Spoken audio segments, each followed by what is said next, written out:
आज हम आपके सामने एक ऐसे क्रिमिनल की कहानी लेकर आए हैं जिसकी गाड़ी यूपी के कानपुर में पलट गई थी। 1990 के दशक का शुरुआती समय, देश की राजनीति में ये मंडल का दौर था, लेकिन यूपी के कानपुर देहात में ये बंजर पड़ी जमीन को कब्जे का दौर था। मुलायम सिंह यादव और काशीराम उत्तर प्रदेश की राजनीति में पैर जमा चुके थे और उनकी छाया में पिछड़े समाज के कई इलाकाई नेता उभर रहे थे, विधायक और सांसद बन रहे थे। ये राजनीति का वो दौर था जिसमें पिछड़े की राजनीति तेजी से बढ़ रही थी, मंडल पॉलिटिक्स अपने पीक पर था और ब्राह्मण अपने आप को थोड़ा आइसोलेट महसूस कर रहे थे। उसी समय एक दबंग ब्राह्मण लड़का उभरा जो ब्राह्मण के वर्ग को लगा कि हाँ, कोई तो है जिससे लोग घबराएंगे। जी हाँ, इसका नाम था विकास दुबे। सबसे पहली नजर पड़ी पूर्व विधायक नेकचंद्र पांडे की।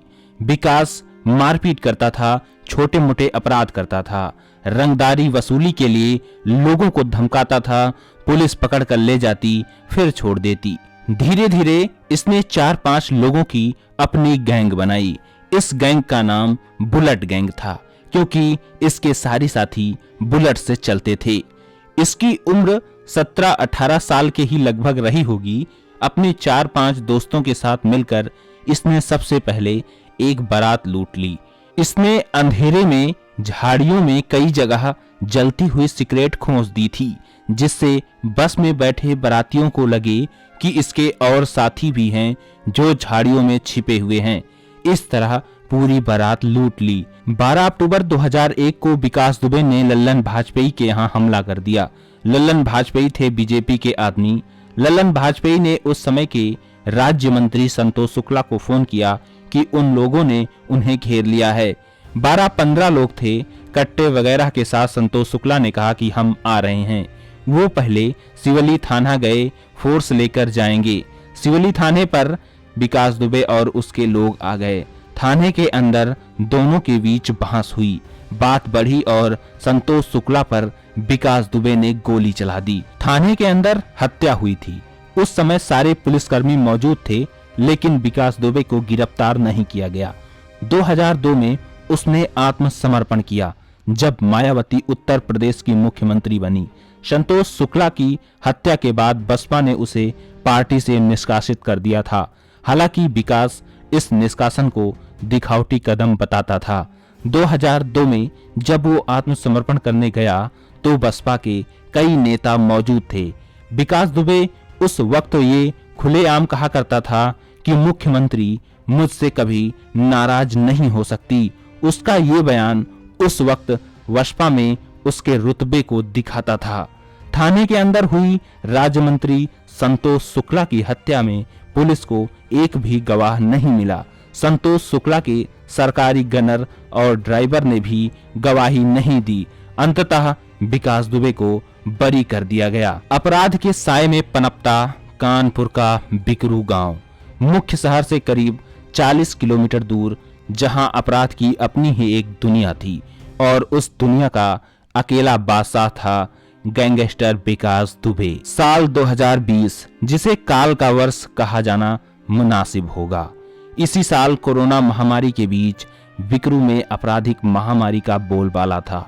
इस आपराधिक महामारी को जड़ से खत्म करने के लिए 2-3 जुलाई के दरमियान रात सीओ देवेंद्र मिश्रा के नेतृत्व में पुलिस टीम ने बिकरू गांव में धावा बोला, लेकिन होनी को शायद कुछ और ही मंजूर था। पुलिस विभाग के किसी विभीषण ने विकास दुबे को इस एक्शन की जानकारी पहले ही देकर उसे सावधान कर दिया। एक साथ 3 थानों की फोर्स पूरी तैयारी के साथ अंधेरे में विकास दुबे को दबोचने पहुंची। थाने के सबसे छोटे पद से लेकर डिप्टी एसपी रैंक तक के अधिकारी छापेमारी में पहुंचे थे। छापेमारी करने गई टीम में अधिकांश पुलिसकर्मी पहली बार ही बिकरू गांव पहुंचे थे। बिकरू गांव जैसे ही पुलिस पहुंची, गांव का नजारा हैरान करने वाला था।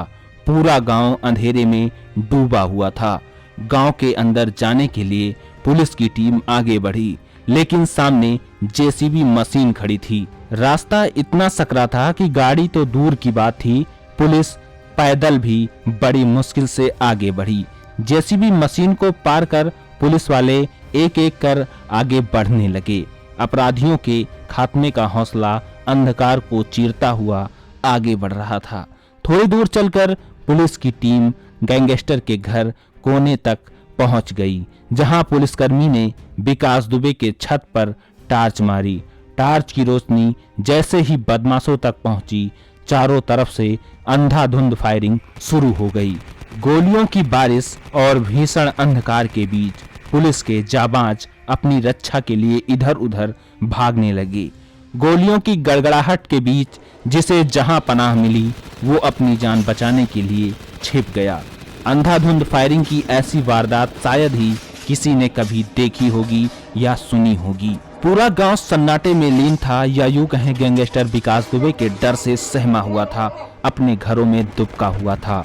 बेखौफ अपराधी पुलिस पर ताबड़तोड़ फायरिंग कर रहे थे। जो भी पुलिस वाला उनके सामने आ जाए उसे अपना शिकार बना रहे थे। बदमाशों की गोलियों से बचने के लिए सीयू देवेंद्र मिश्रा जान बचाने के लिए एक घर में कूद गए। इसके बाद जो हुआ वो उस घर में मौजूद बहू ने बताया।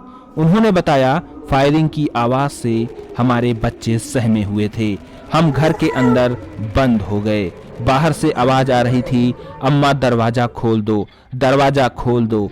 पुलिस की कराहती हुई आवाज से कलेजा फटा जा रहा था, लेकिन फायरिंग की आवाज इतनी तेज थी कि हम आगे बढ़कर दरवाजा न खोल सके।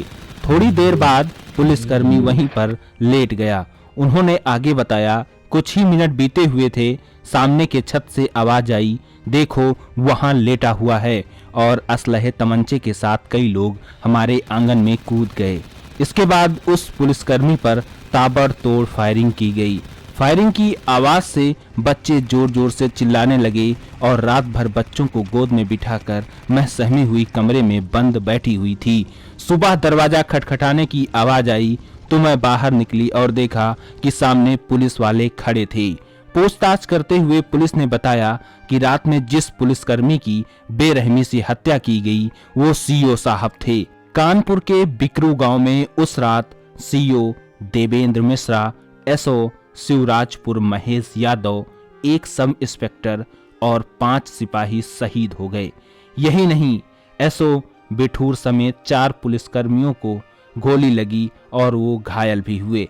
सुबह जैसे ही 8 जाबाजों की शहादत की खबर मिली, सबकी आंखों में आक्रोश और सबकी आंखें लाल हो गई। अपने साथियों के शहादत का बदला लेने के लिए पूरे सूबे की पुलिस गैंगस्टर विकास दुबे और उनके साथियों की तलाश में जुट गई। लेकिन सबसे बड़ा सवाल अब भी यही था कि बदमाशों को पुलिस के आने की खबर किसने दी। ये जांच के मुख्य विषय में से एक था। धीरे धीरे चिट्ठे खुलते गए और खाकी ही खाकी के खिलाफ सवालों के कटघरे में घिरती चली गई। कई पुलिसकर्मियों पर मुखबिरी का आरोप लगा, जिसमें मुख्य आरोपी चौबेपुर थाने के एसओ विनय तिवारी रहे और उनकी गिरफ्तारी भी हो गई। इस घटना के बाद विकास के गैंग का शार्प शूटर अमर दुबे का नाम सबसे ज्यादा चर्चा में रहा। अमर की शादी 4 दिन पहले ही विकास ने अपने घर पर धूमधाम से कराई थी। घटना को अंजाम देकर वो भी बिकरू गांव से फरार हो गया। पुलिस तलाश में जुटी रही। आखिरकार उस खूनी रात का सबसे खूंखार हत्यारा अमर यूपी के हमीरपुर में पुलिस की पकड़ में आ गया और पुलिस ने उसे एनकाउंटर में मार गिराया। इस तरह एक के बाद एक हत्यारों को मारा जा रहा था, लेकिन विकास अभी भी फरार था। घटना के 7वें दिन यानी 9 जुलाई को विकास कई राज्य घूमते हुए महाकाल के दरबार में उज्जैन पहुंच गया। चूहे बिल्ली की दौड़ खत्म हुई और 9 जुलाई की सुबह 8-9 के बीच महाकाल की चौखट पर विकास दुबे को गिरफ्तार कर लिया गया। उज्जैन से एमपी पुलिस ने यूपी पुलिस को सूचना दी। शाम 7 बजे के करीब यूपी एसटीएफ की टीम उज्जैन पहुंच गई और सड़क के रास्ते विकास को लेकर कानपुर के लिए रवाना हो गई। पूरे देश को विकास के कानपुर पहुंचने का इंतजार था।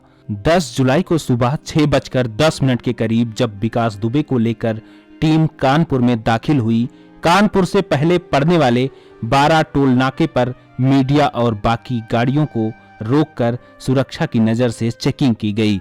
इसके करीब 20 मिनट बाद खबर आई कि विकास का इनकाउंटर हो गया। कानपुर के भौती गांव में पुलिस ने विकास को मार गिराया।